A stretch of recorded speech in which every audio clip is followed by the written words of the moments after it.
Let her serve. Let her crawl. Let her watch me put a crown on another woman's head in the very world she helped build. A woman like that deserves to be a ghost at the feast of her own failure." Those weren't just words. They were a verdict, delivered by a man who had once promised to be her sanctuary. To him, his ex-wife was a relic of a life he'd outgrown, a footnote to be trampled on his way to glory. He imagined her, broken and invisible, pouring wine at the celebration of his new love. But he had forgotten one crucial thing about ghosts. Sometimes they don't come to haunt. They come to reclaim. Because on that glittering wedding day, the woman he had sentenced to servitude was about to step out of the shadows, not with a tray, but with a truth so devastating it would bring his entire kingdom crashing down. This is a story about the terrifying power that grows in the ruins of a broken heart, and how the person you think is beneath you might just be the architect of your downfall. Hello, my incredible family, and welcome back to our channel. Before we dive into this unforgettable story, I want to ask you for a small favor that makes a world of difference. Please take a moment to subscribe and turn on your notifications. Every single click helps us amplify voices that have been silenced and share stories of resilience that need to be heard. Your support is the fuel that keeps this community thriving. And as you listen, please drop a comment below and let us know where you're watching from. It's a beautiful reminder that we are all connected, a global family sharing in the power of stories. The scent of rosemary and roasted garlic clung to the air in their small Chicago bungalow. Ava Monroe stood back from the dining table, her palms damp as she wiped them on the starched white apron she wore. It was perfect. The silver, her grandmother's, was polished to a mirror shine, reflecting the flickering candlelight. The wine glasses, crystal and fragile, were free of a single smudge. She had even arranged the grocery store roses in a way she hoped looked elegant, not desperate. She glanced at the clock on the wall, a simple plastic thing they'd bought when they had nothing else. 8:15 p.m. He would be home any second. Her heart hammered against her ribs, a frantic bird trapped in a cage. With a surge of nervous energy, she rushed to the bedroom. She slipped out of her jeans and into the deep blue silk dress. The one Julian once said made her eyes look like the heart of the ocean. She swept her honey-blonde hair into a neat chignon, the style his mother always praised as appropriately modest. Staring at her reflection, she saw the faint lines of worry etched around her eyes. She forced a smile, a brittle, hopeful thing. "He'll see," she whispered to her own reflection. "Tonight he'll remember. He'll remember why he chose me." The sound of a key in the lock made her jump. Julian Croft entered, a titan in a tailored suit, smelling of expensive cologne and the city's ruthless ambition. He dropped his leather briefcase by the door with a heavy thud, the sound echoing the weight in Ava's chest. His eyes, once warm and full of shared dreams, swept the room with an appraiser's coldness. They scanned the candles, the flowers, the meticulously set table, and finally they landed on her. His lip curled, not into a smile, but into a sneer of pure disdain. "What is this?" he asked, his voice dripping with a weariness that felt more insulting than anger. Ava's fragile hope faltered. "It's rosemary chicken, your favorite. I thought we could have a nice dinner, for our anniversary. Just us?" Julian laughed, a bitter, hollow sound that seemed to suck the warmth from the room. He loosened his tie and tossed his jacket over the back of a chair, a gesture of profound disrespect to the effort she had made. "Rosemary chicken? That's your grand plan, Ava? I spend my days negotiating 9-figure deals over A5 Wagyu and 20-year-old Scotch, and you think I'm going to come home and be thrilled by a goddamn chicken?" A hot blush crept up her neck. I just wanted to do something nice, something to make you happy. Happy? He sat down heavily at the table, his movements aggressive as he pulled the plate toward him. Do you honestly believe this little domestic pageant is what makes a man like me happy? This performance of a wife? He speared a piece of chicken, chewed it with theatrical slowness, and then delivered his judgment. Dry, it's bland, pathetic. A knot formed in her throat, tight and painful. I spent all day on it. All day doing what? He threw his fork down, the clang of metal on porcelain startling her. Stirring a pot? Folding napkins? You sit in this house. In this life I provide for you all day long, Ava, and you still manage to fail at the one simple thing you're supposed to be good at. Tears pricked the corners of her eyes, hot and shameful. Julian, please, don't speak to me like that. I really try. Try? He leaned across the table, his eyes like shards of ice. Trying isn't enough. Not for me, not anymore. Do you have any idea what my life is? The pressure, the ambition? I'm out there building an empire and I come home to this?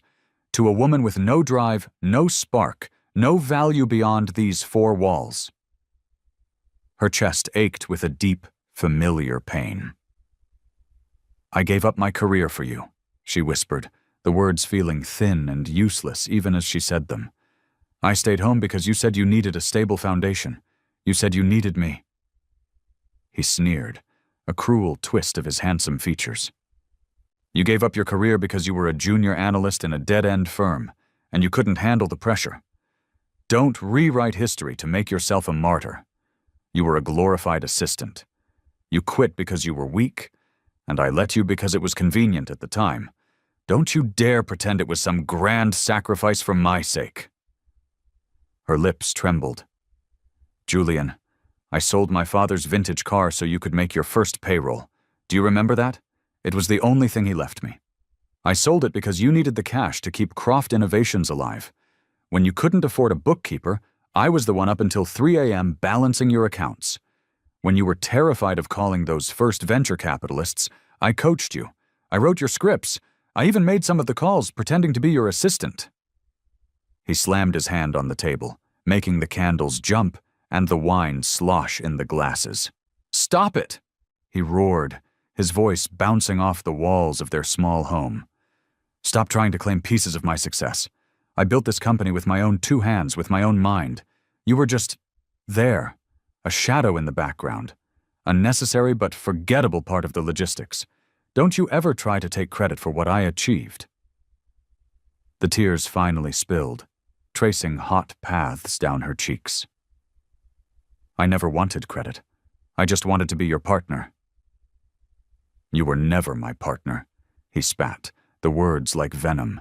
You were always behind me, and that's where you belong, behind, invisible, worthless. She flinched as if he had physically struck her.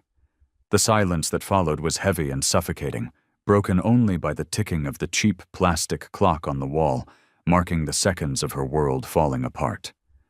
Her voice was barely a whisper. I love you. He laughed again, a cold, final sound. Love? Ava, I need more than your timid domestic love. I need a woman who challenges me, who reflects my status, who elevates me. You don't do that. You anchor me to this small, pathetic life I've outgrown.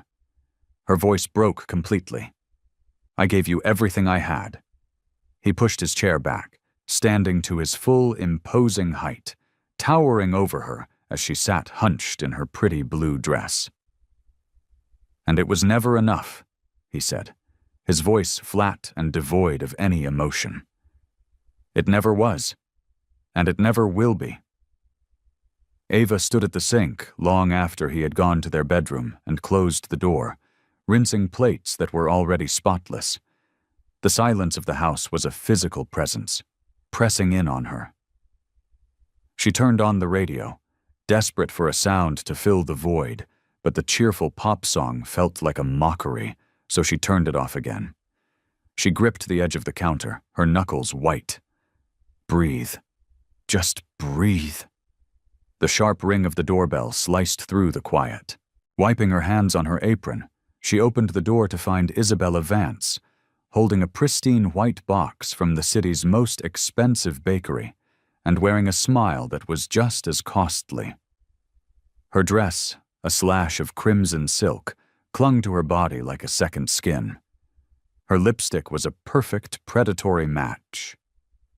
"Ava, darling," she sang, breezing past her into the house without an invitation. "I brought your favorite eclairs, the ones with the salted caramel." Ava manufactured a smile that felt like cracking glass. "Isabella, that's so thoughtful." Isabella handed her the box and let her eyes roam the living room, her expression that of a connoisseur inspecting a piece of art she found terribly provincial. Still so tidy, so quaint, so safe. Her gaze lingered for a moment on the framed photos on the mantelpiece. Ava and Julian in happier times, their smiles genuine and unguarded. "Sweet." "It's home," Ava said, her voice small. "Is it?"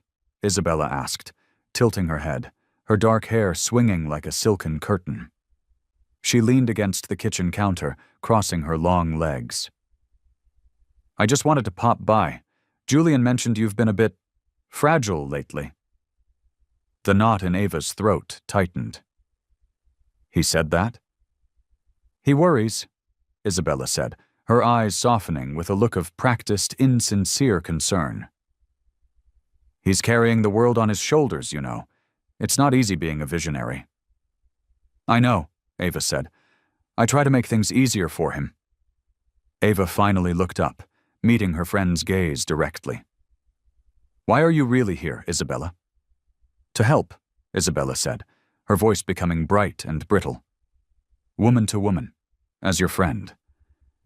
"We're friends?" Ava asked, and was horrified by how weak and questioning she sounded. Isabella stepped closer, her expensive perfume filling the small space. "That's why I can be honest with you.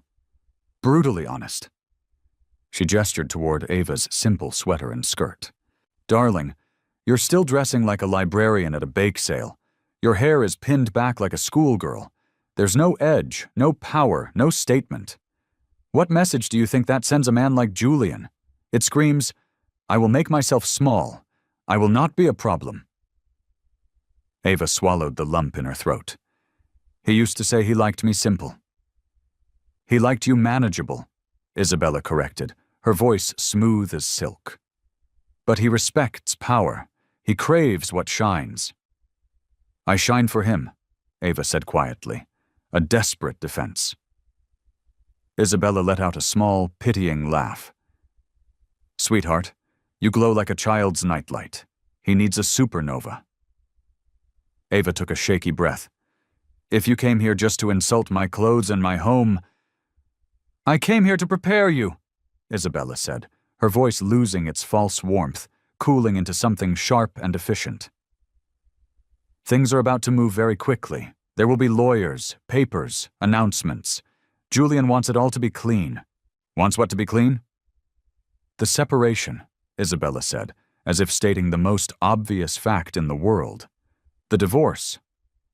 The floor seemed to drop out from under Ava's feet. "He sent you? He sent you to tell me we're getting a divorce?" "He trusts me," Isabella said, a flicker of triumph in her eyes. "He confides in me." "He tells you things he doesn't tell his wife," Ava said, the words tasting like ash. Isabella's eyes gleamed with a cruel, undeniable victory. "Precisely." Ava reached for the counter, her fingers scrabbling for purchase to keep herself upright. "We can fix this. I can fix this." "No," Isabella said, her tone now gentle, which was somehow more brutal. "You can't fix something that was never the right fit for him. You were a comfortable start, Ava. A soft place to land when he was still climbing. He doesn't want soft anymore. He wants stone." "I sold my father's car to fund his first server purchase," Ava said, her voice thin and reedy. "I did his books for 2 years, for free. I called his first investors. I stayed up all night for a week writing the proposal that landed him the seed money. I hosted clients, I cooked, I cleaned, I smiled. I gave up my job.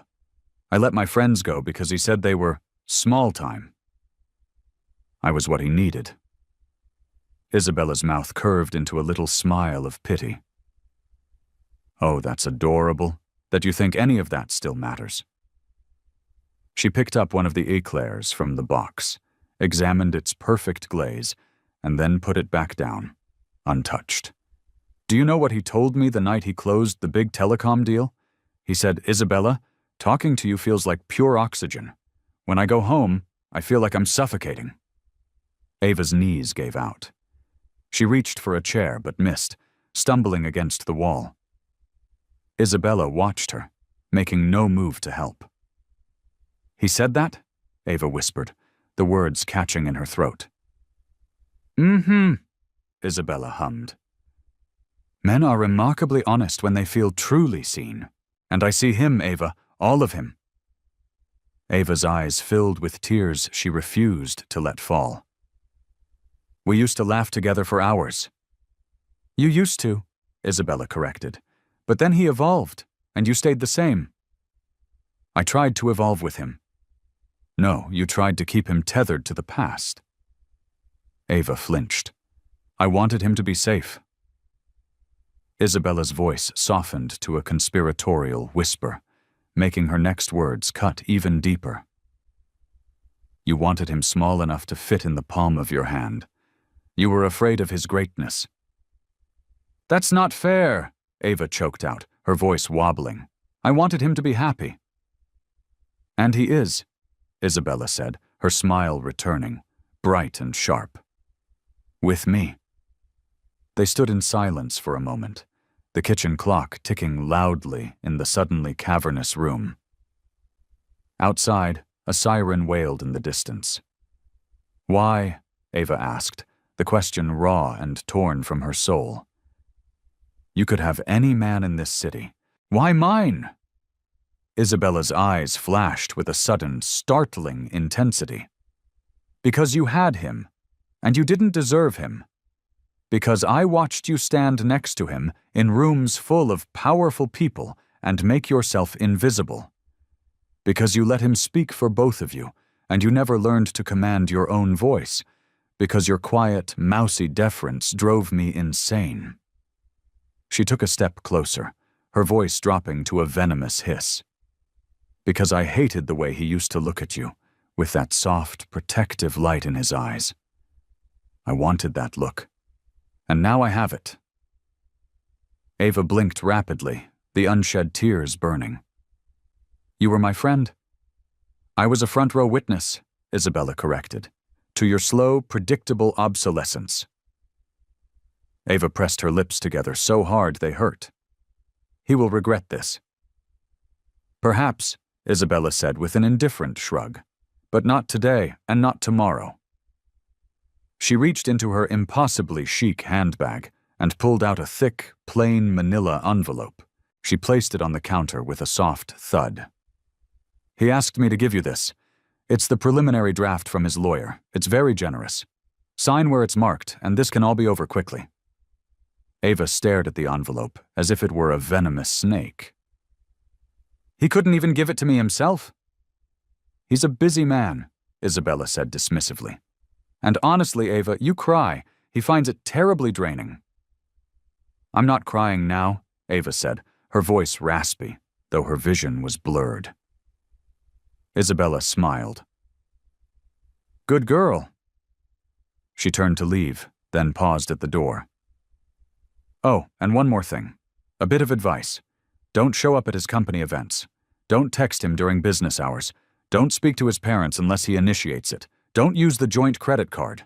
Don't post anything sentimental or dramatic on social media. In short, don't embarrass him.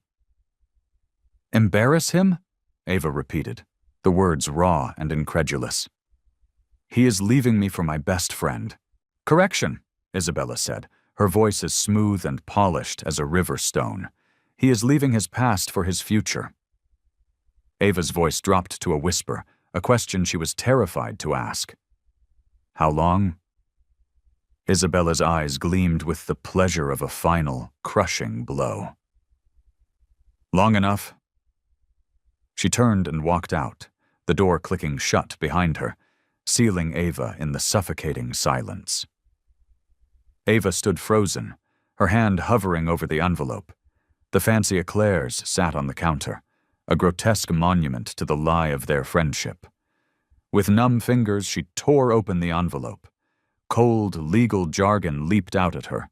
Irreconcilable differences, division of assets, a signature line next to her name, waiting to officially erase her. She sank into a chair at the table, the papers spread before her.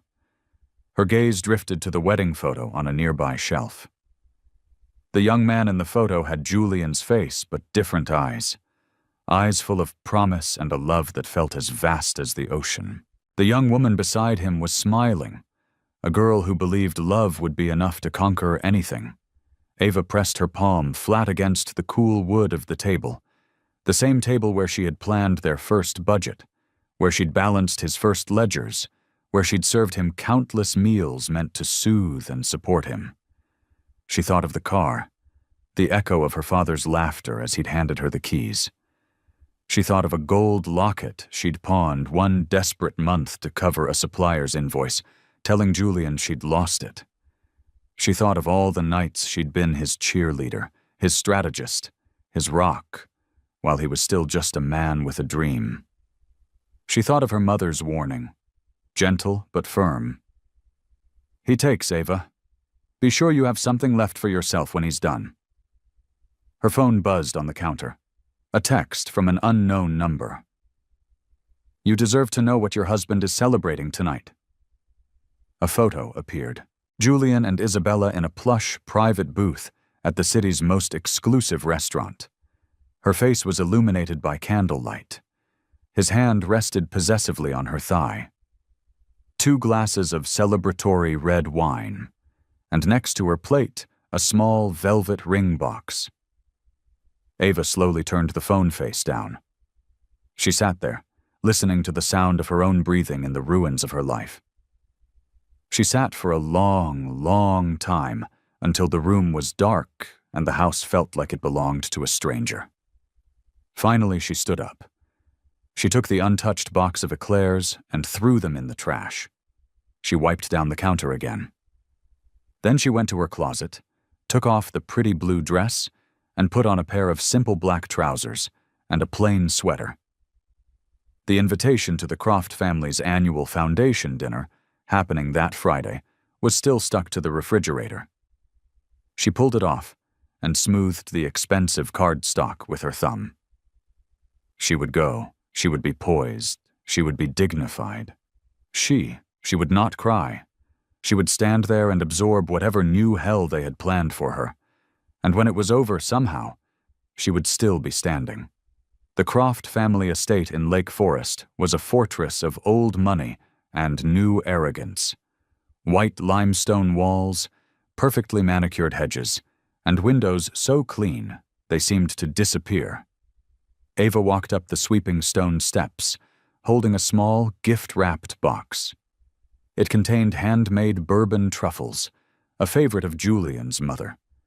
She had retied the silk ribbon 4 times to ensure the bow was perfect. Julian opened the door himself. His eyes flicked past her, scanning the driveway as if to see if she'd brought an inconvenient scene with her. Then his gaze settled on the box in her hands. He frowned. "Don't make this sentimental, Ava," he said, his voice a low command. "Keep tonight clean." "They're for your mother," Ava said, her own voice steady, a small miracle. "She enjoys dark chocolate." "Just don't get in the way," he said, turning his back on her and walking inside. "Ava," Julian's mother, Eleanor, chirped, air-kissing the space a foot to the left of her cheek. "You look appropriate." "Thank you, Eleanor," Ava said, holding out the gift. "I brought these for you." Eleanor took the box, lifted the lid, and peered inside as if inspecting for contraband. "Oh, homemade." She set the box on a side table without taking one. How quaint. Julian tapped a crystal glass with a spoon. Everyone, please, find your seats.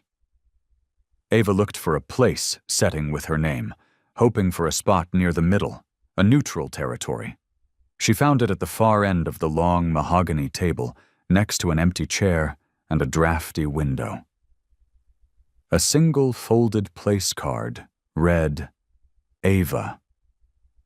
She was an island, isolated from the warm chatter of family and powerful friends. She sat down and folded her hands in her lap. Eleanor Croft leaned conspiratorially toward Isabella, who was seated at Julian's right hand. Isabella, that dress is simply divine. Finally, a woman who understands the importance of presentation. Isabella touched a diamond earring, a new addition Ava had never seen before. Thank you, Eleanor. Julian insists I wear red. He says it looks like a declaration. Polite, appreciative laughter rippled around the table. Ava lowered her gaze to her plate. Halfway through the main course, Julian stood, the consummate master of ceremonies. He tapped his glass again. The room fell into the expectant silence that always accompanied a man used to being the center of every universe. Family, dear friends, he began, his voice smooth as aged whiskey. Thank you all for being here. I wanted to share some personal news with you myself, surrounded by the people who matter most. Ava gripped her hands together under the table, her knuckles turning white. She willed herself to become stone. Ava and I, Julian said, pausing for a practiced, sorrowful sigh, are ending our marriage. A few performative gasps echoed around the room. An elderly aunt, known for her love of drama, let out a low moan. Ava distinctly heard someone mutter, "About time," under their breath, followed by a theatrical, "Shh, be kind." Julian continued, his voice resonating with false sincerity.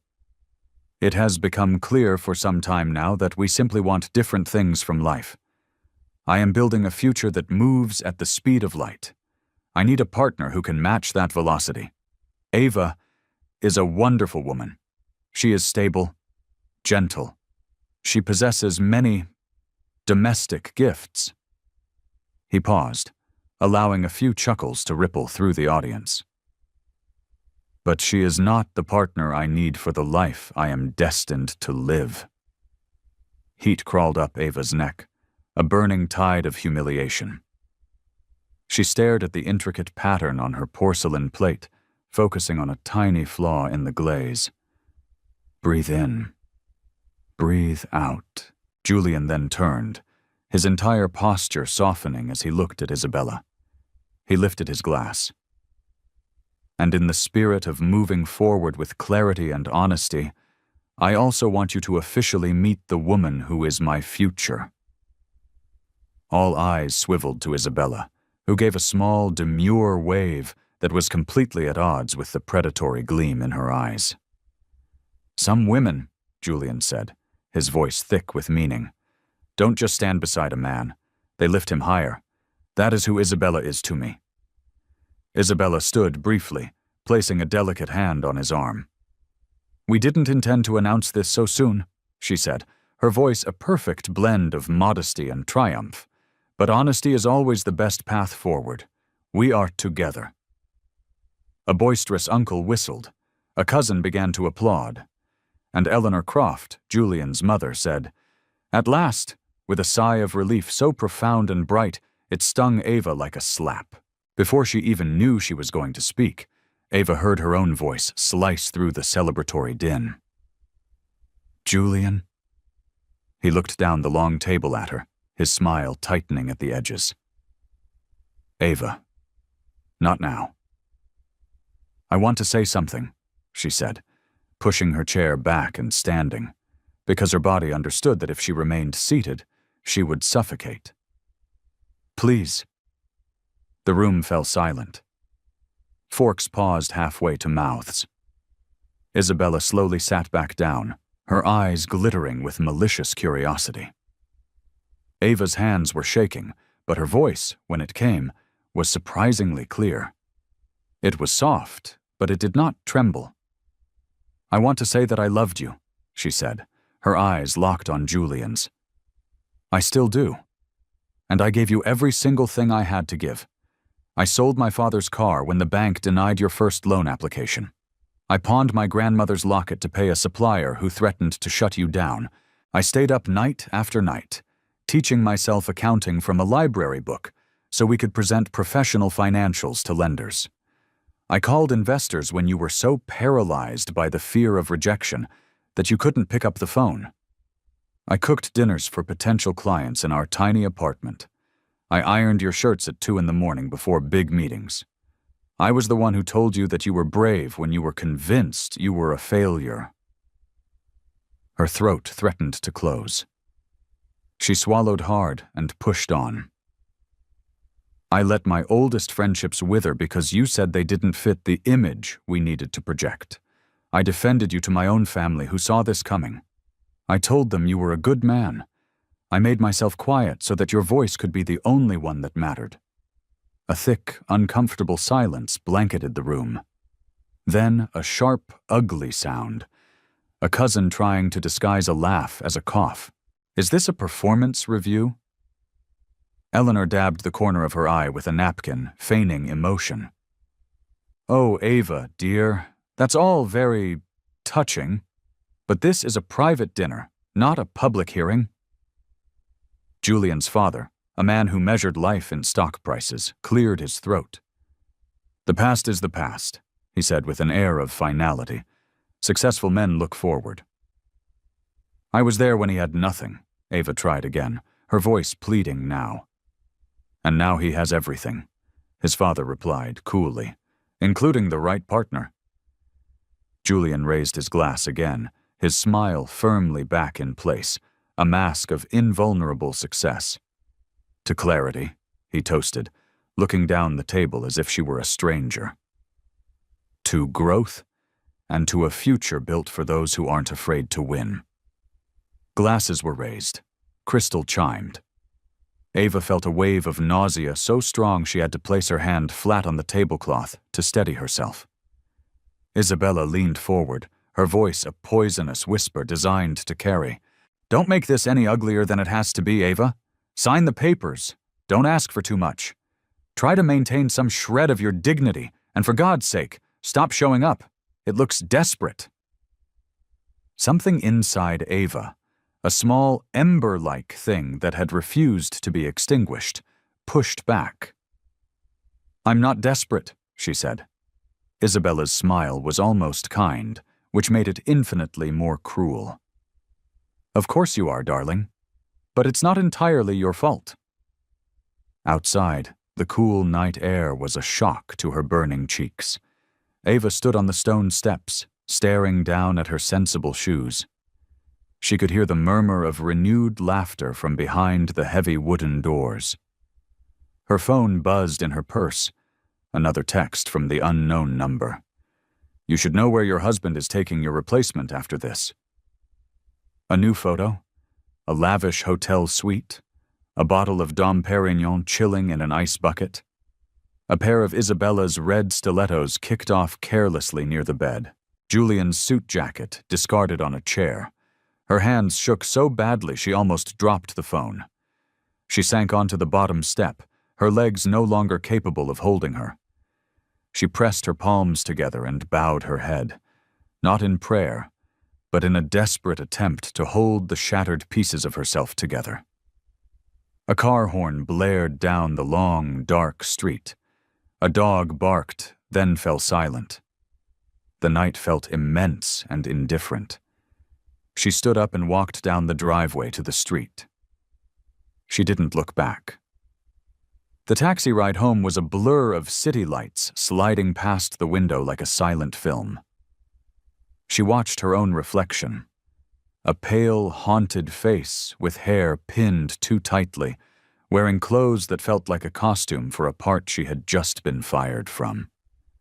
Back in her apartment, the one Julian had insisted they rent because it was temporary 3 years ago, she set down her purse and switched on a single dim lamp. The room looked sterile, impersonal. A waiting room. Isabella had been right about that. Tonight, waiting felt appropriate. She poured a glass of water, her hand trembling.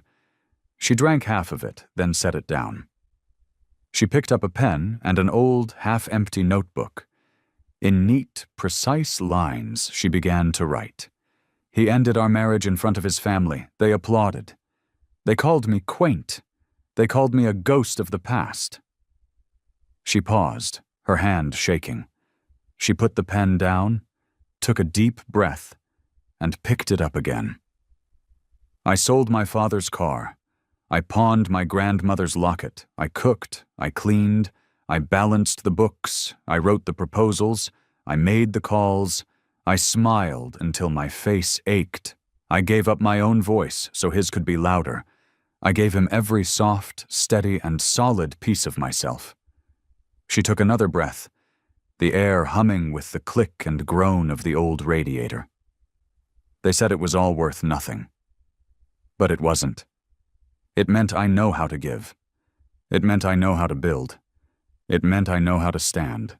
It meant I can do it again. For myself. She closed the notebook. She stood in the quiet of the small, lonely room and pressed a hand to her chest. Her heart beat against her palm. Slow. Stubborn. Alive. Prove them wrong, she said aloud. And for the first time in a very long time, her own voice sounded strong. She turned off the lamp. The room plunged into darkness, but she didn't stumble. She could see just enough to find her way. If you haven't done so already, I want to personally invite you to join our story-loving family by hitting that subscribe button. Through these stories, we do more than entertain. We build a community of hope and empower those who have been wronged, especially women and children around the world. Motivate our team by subscribing and turning on your notification bell. And please, let us know in the comments where you are watching from. Your story, your presence, matters to us. The apartment smelled of bleach and the metallic tang of fear. Ava Monroe sat at her small kitchen table, the eviction notice a stark white slash against the dark wood. The red letters screamed, "Past due." The numbers on the page swam before her eyes, but their message was brutally clear. She was out of money, out of time, and out of options. Her stomach twisted with hunger, a hollow ache that mirrored the one in her heart. The refrigerator contained a single carton of eggs and a bottle of tap water. Her eyes fell to the simple gold watch on her wrist, the last nice thing she owned, a 21st birthday gift from her parents. Her hands trembled as she unclasped it. "I'm so sorry," she whispered to the empty room, wrapping it carefully in a tissue. That afternoon, the watch was gone, pawned for enough cash to buy another month in the apartment and a bag of groceries. The whispers followed her everywhere, a phantom chorus of her failure. At the grocery store, she heard them in the next aisle. "Isn't that Julian Croft's ex-wife? God, look at her. She's so diminished. I heard from Isabella that she had a complete breakdown, hysterical crying, threatening calls." "Well, can you blame him for leaving? He's a rocket ship. She was deadweight."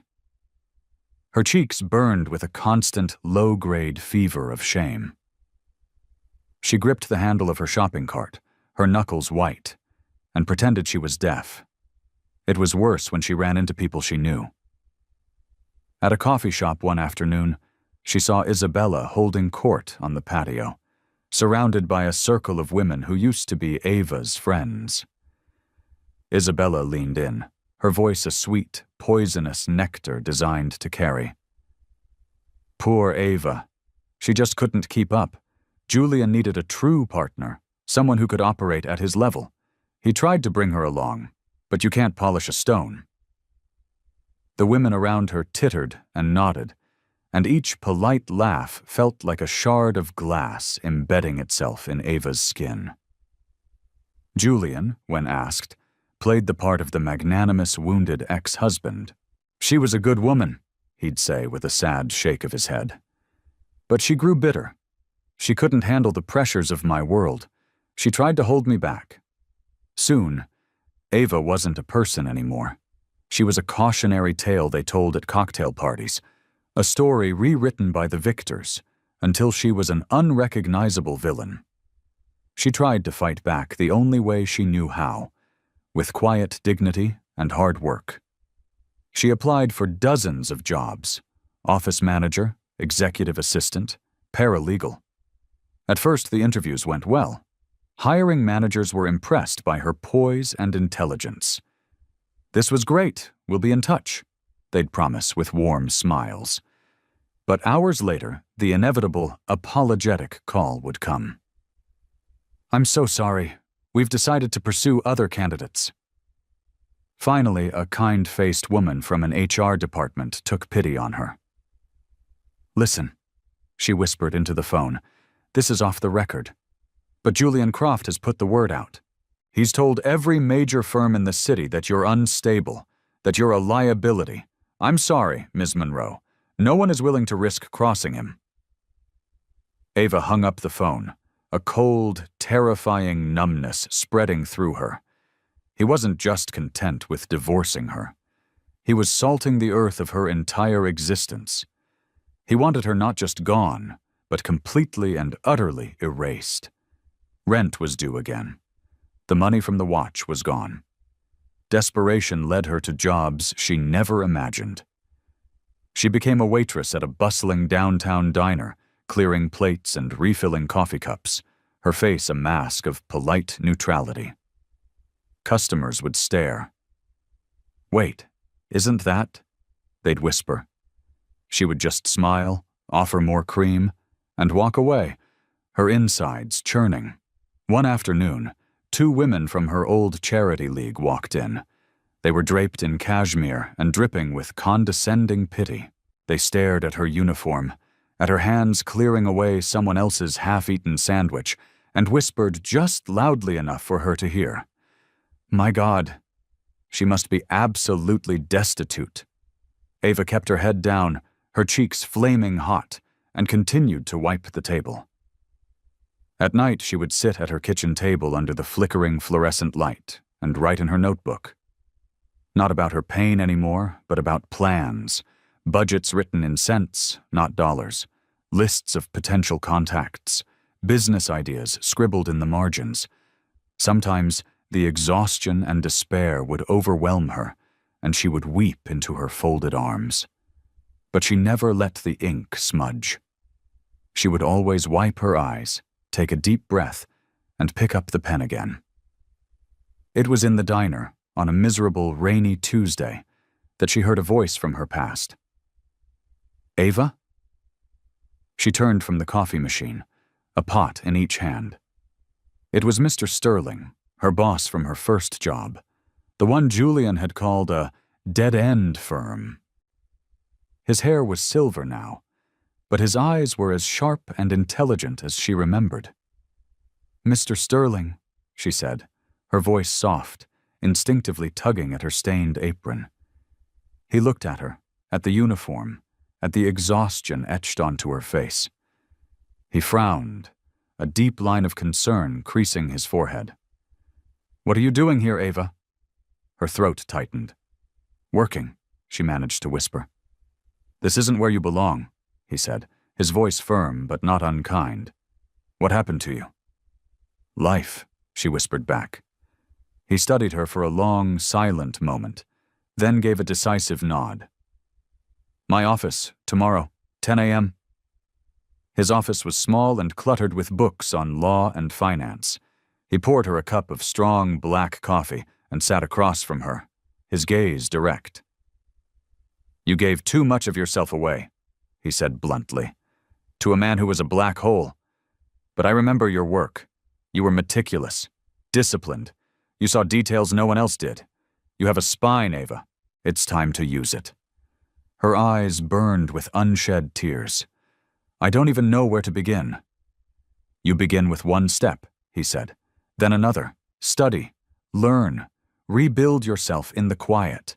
Let the world think you're broken. Let them underestimate you. Success is not about being loud.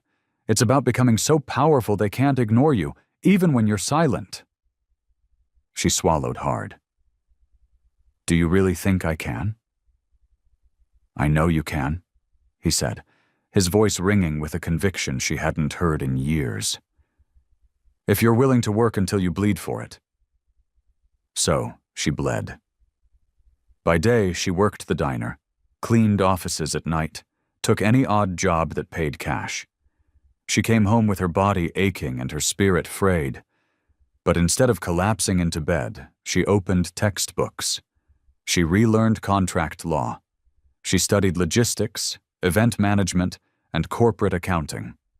Mr. Sterling mentored her, guiding her through the labyrinth of starting a business. He introduced her to a few small, skeptical investors. She's not flashy, he told them, but she delivers. Bet on her work ethic. They gave her a chance. A tiny contract for a corporate luncheon. She prepared the food in her own cramped kitchen, used her meager savings to buy elegant paper plates, and served the meal herself. The client was blown away. Seamless, professional, flawless. Word of mouth began to spread. Another small contract came, then another. She saved every penny, living on next to nothing. Eventually, she had enough to lease a small, derelict building on the industrial edge of the city. She spent weeks painting the walls herself, scrubbing the floors on her hands and knees, hanging strings of cheap, magical fairy lights. She hosted her first wedding there. It was a small affair, but the bride wept with joy. It feels like a fairy tale, she'd said. She poured every dollar of profit back into the business, which she named Monroe Premier Events. She bought another rundown hall, then 2 more. Her name, once whispered with pity, began to be spoken with respect in event planning circles. Her staff grew. Her kitchens expanded. Investors, once skeptical, now sought her out. All the while, Julian and Isabella continued their reign over the city's social scene. They graced magazine covers and laughed at galas, occasionally dropping a pitying remark about poor Ava. I heard she's running some little party planning thing, Isabella would say at brunches, her voice dripping with disdain. How sad. Ava heard the remarks, but she never responded. She stayed silent, focused, and let her growing empire be her answer.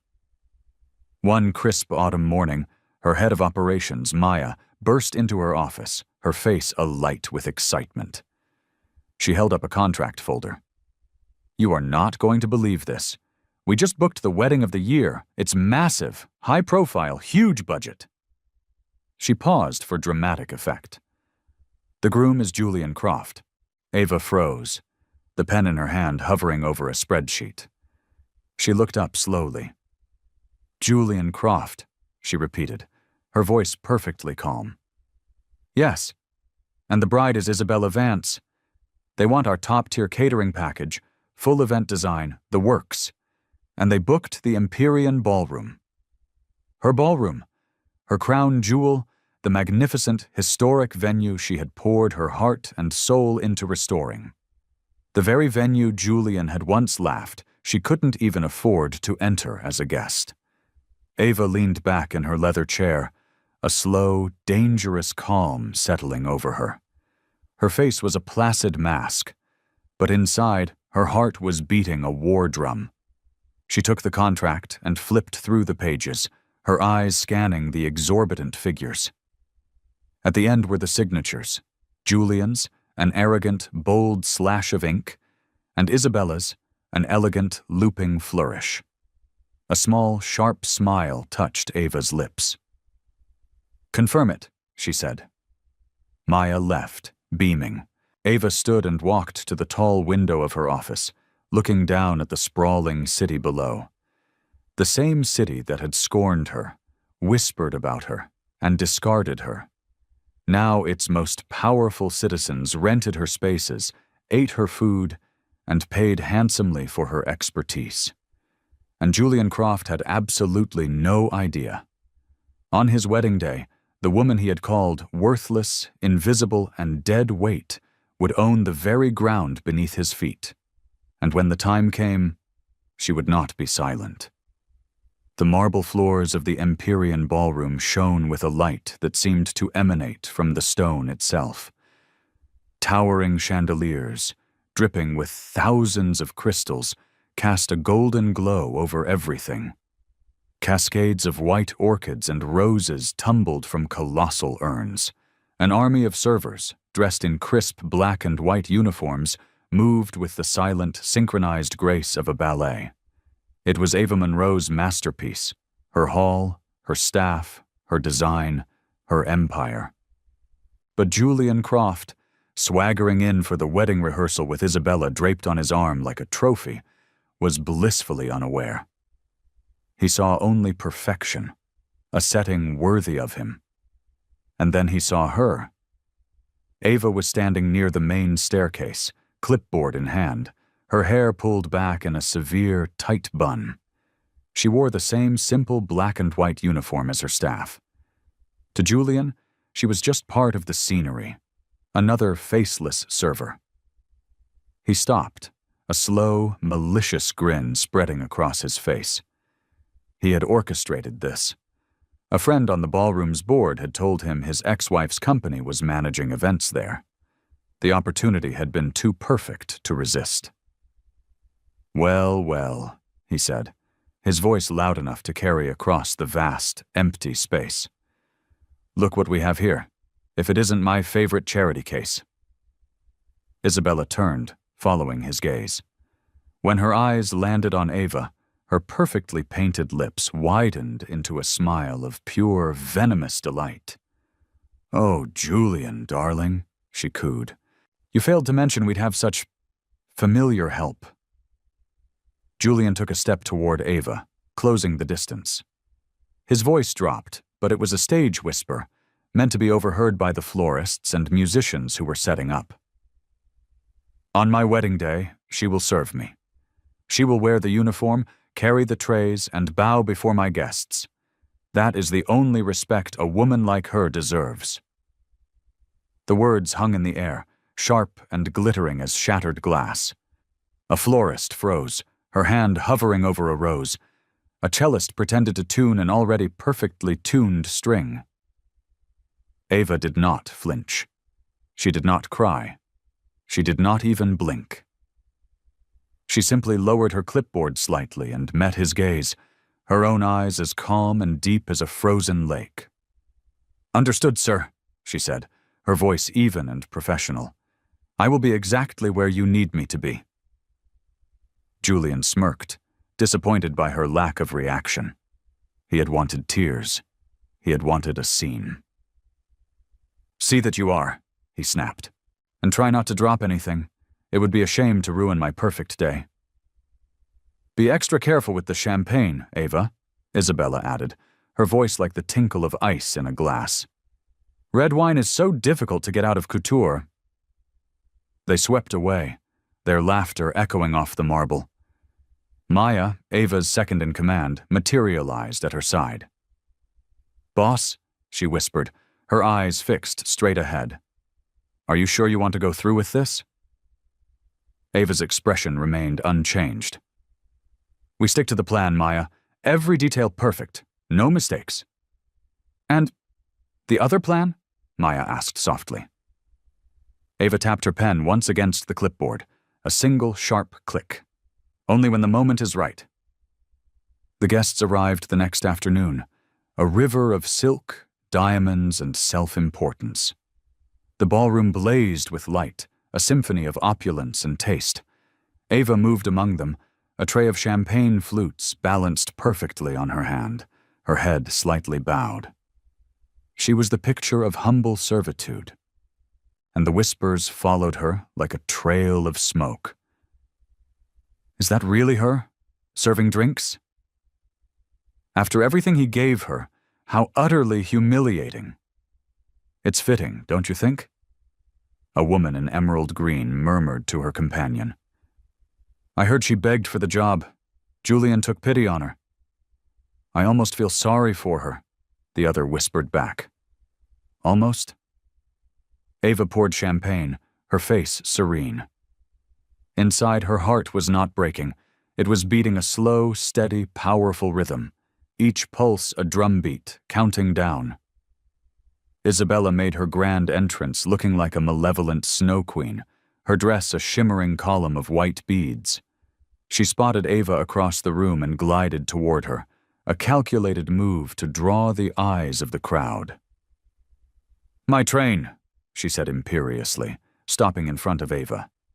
"It's caught." Ava set her tray on a nearby table.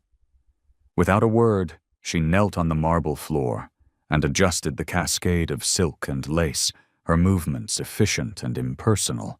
She stood, smoothing the fabric one last time. "That's better," Isabella said dismissively. Then, loud enough for the cluster of nearby guests to hear clearly, she added, "Can you imagine falling so far? I think I would rather die than serve champagne at my ex-husband's wedding."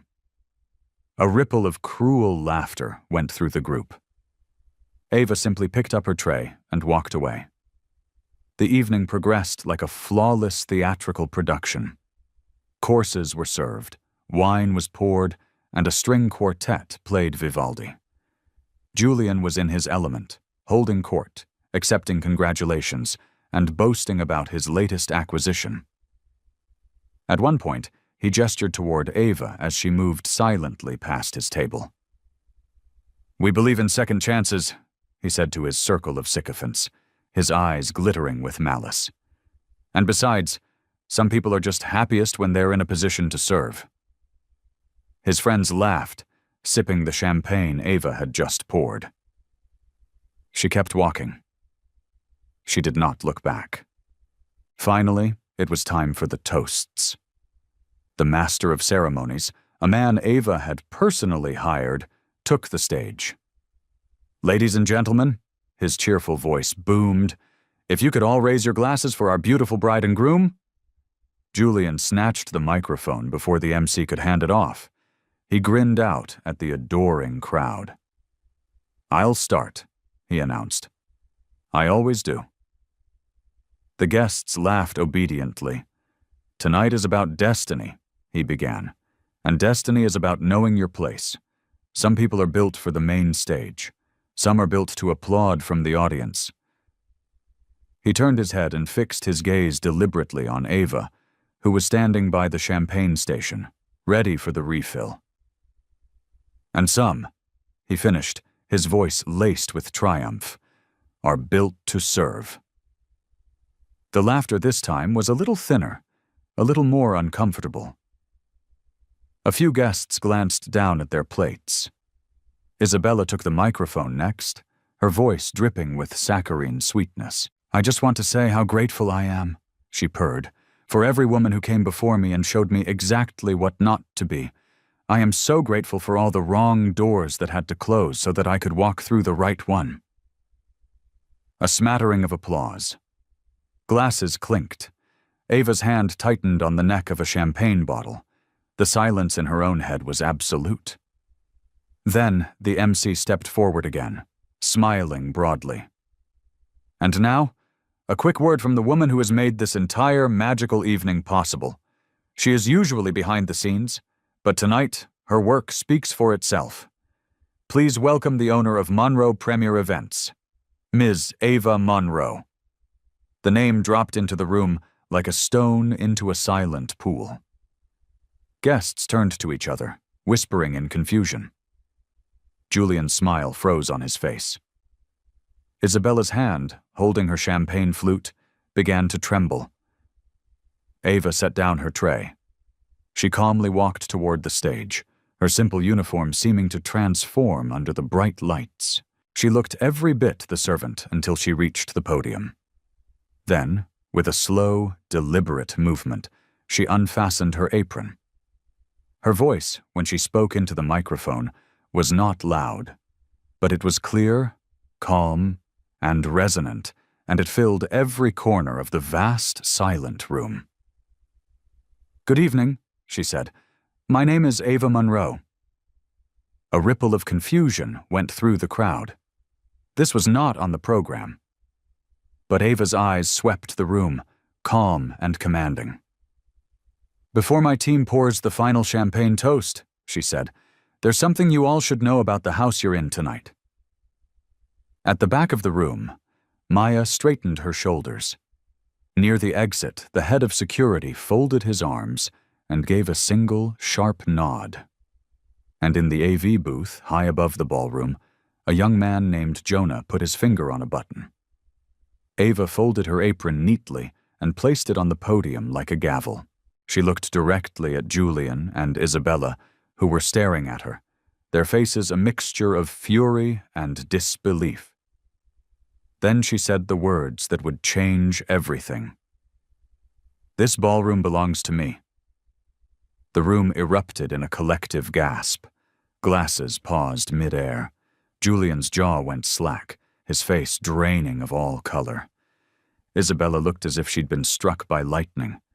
Ava stood tall, no longer a servant, no longer a ghost, no longer a shadow, calm, composed, and radiant with a power they had never known she possessed. She was the master of the house, and the night no longer belonged to them. This magnificent ballroom, this service, these incredible staff, this entire event, every single detail belongs to my company, Monroe Premier Events. The words detonated in the silent room. For a full 3 seconds, no one moved. No one breathed. Then, a tidal wave of whispers and gasps rolled from table to table.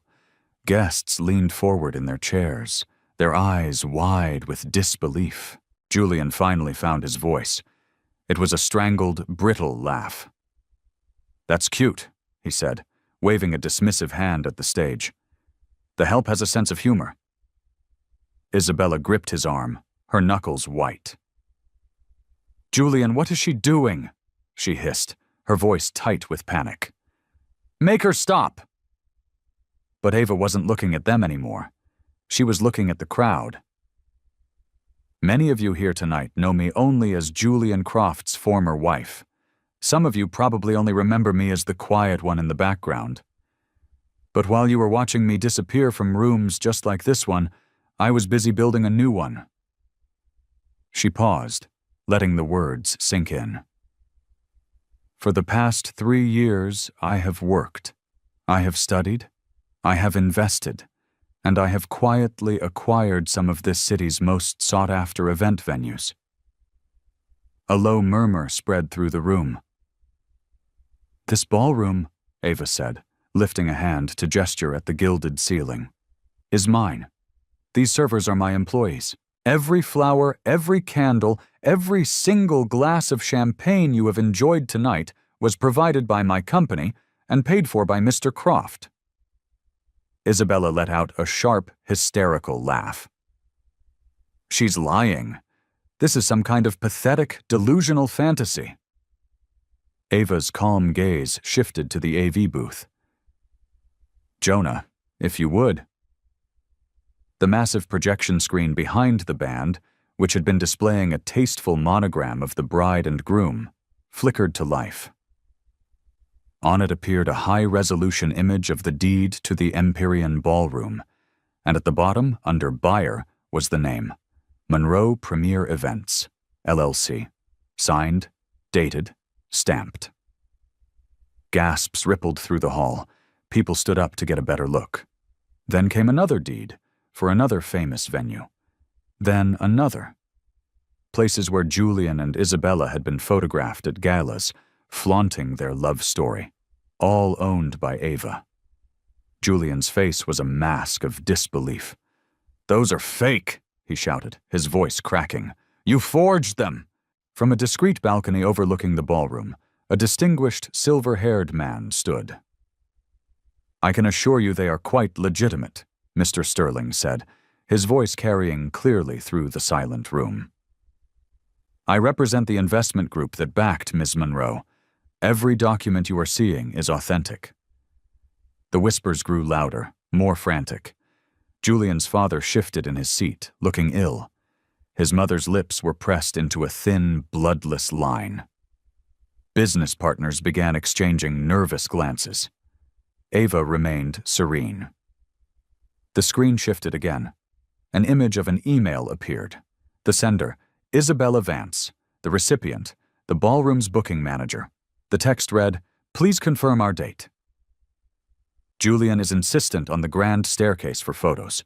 Also, a special request.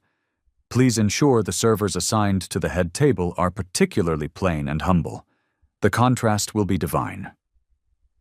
Isabella's face went white as her dress. That's taken out of context," she stammered. Another slide appeared, a series of text messages from Julian to a business contact. "Blacklist her. I want to make sure she can't even get a job as a receptionist. Tell everyone she's poison." And then the final damning text. "On my wedding day, she will serve me. She will bow." A collective, horrified gasp swept the hall. A woman at a front table covered her mouth.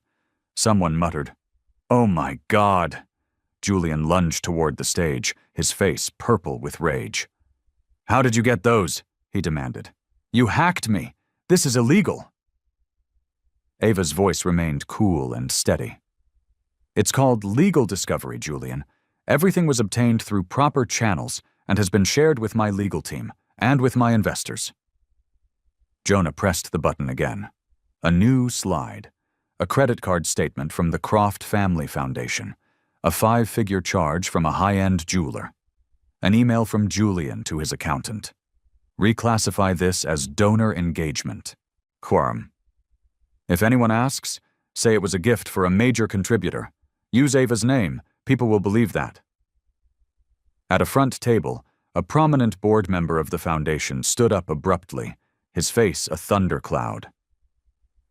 "We'll be discussing this first thing Monday morning, Julian," he said coldly, before turning and walking out of the ballroom. 2 others quickly followed him. Isabella spun on Julian, her panic finally boiling over into fury. "You used the foundation's money to buy my ring?" she shrieked. "You told me to get the biggest one possible," he snarled back. "You said it was about optics." "I didn't tell you to steal it," she hissed. Their guests stared, mesmerized by the public implosion. The fairy tale was not just crumbling.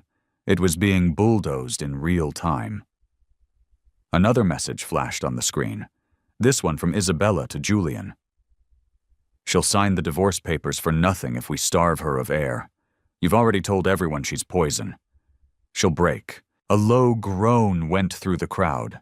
Faces that had been smiling an hour ago were now turned away in disgust. Several of Julian's key investors were on their feet, shaking their heads. "You were supposed to delete those," Isabella screamed at Julian, her voice shaking. "You were the one who told me to make her bow," he shot back. "I didn't tell you to get caught."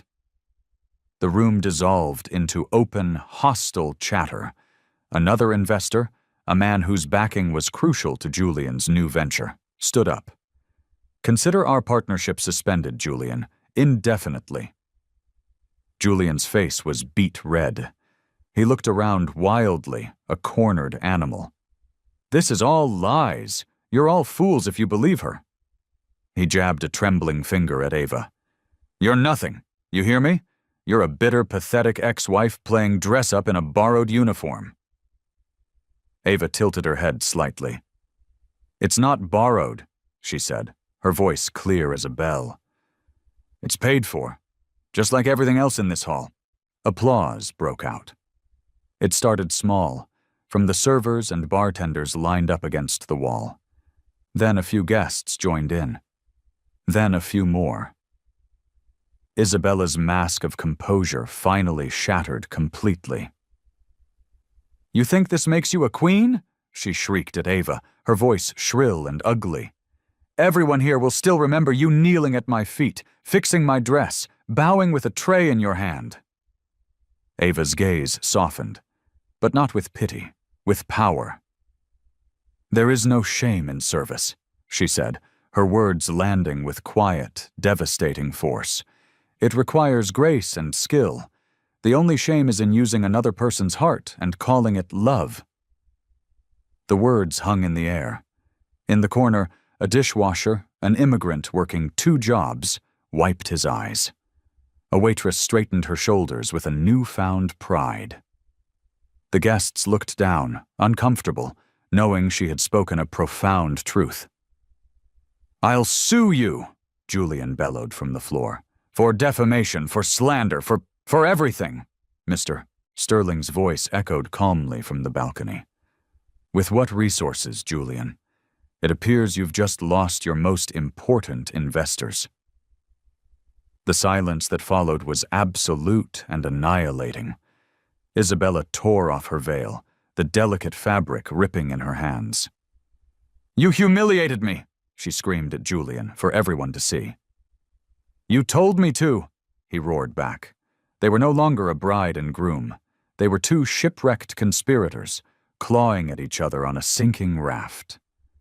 Ava gently placed the microphone back in its stand. "This could go on," she said to the stunned room, "but I believe my point has been made." She turned and looked at Julian and Isabella one last time, her expression not of triumph, but of finality. "You taught me what betrayal felt like, and for that I am strangely grateful. It showed me what I was made of. You laughed at my ruin, but tonight you threw the biggest party of your lives in my palace." Maya's voice came softly over the staff radios. "Open the terrace doors." The grand doors at the far end of the ballroom swung open, letting the cool night air rush in. Guests, desperate to escape the toxic fallout, began to drift outside. Some left altogether, shaking their heads in disgust. Ava picked up her neatly folded apron from the podium and walked down the stage steps. Her staff parted for her, their faces filled with awe and reverence. Some clapped quietly as she passed. At the grand entrance, reporters, alerted by an anonymous tip, were already clamoring behind the velvet ropes. "Ms. Monroe, a statement!" Ava paused for a moment, the flashes of the cameras like constellations. Her expression was calm, her resolve absolute. "Tonight was a private event," she said, her voice steady. "My only concern now is for the guests. Please, make sure everyone gets home safely." She walked out into the cool Chicago night, her head held high, her heart beating strong and steady in her chest. Behind her, in the glittering ballroom she had built, Julian was shouting.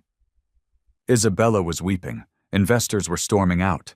Their carefully constructed empire was collapsing into a pile of ash before the wedding cake had even been cut. Ava didn't need to watch. She didn't need to gloat. She had already won. In the weeks that followed, the story became a legend. Julian lost his company, his investors, and his reputation. Isabella became a social pariah, her name a punchline at the brunch tables she once ruled.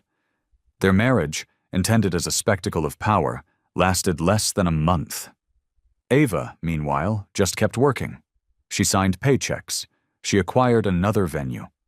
And sometimes, late at night, she would walk the empty, silent halls of her ballrooms, grateful for the solid ground beneath her feet, the ground she had built for herself, stone by painful stone. When people whispered her name now, it was not with pity, but with something that sounded a great deal like awe. Betrayal had once broken her, but resilience had built her an empire, and the very people who had laughed at her downfall now had to book a room in her palace just to be seen.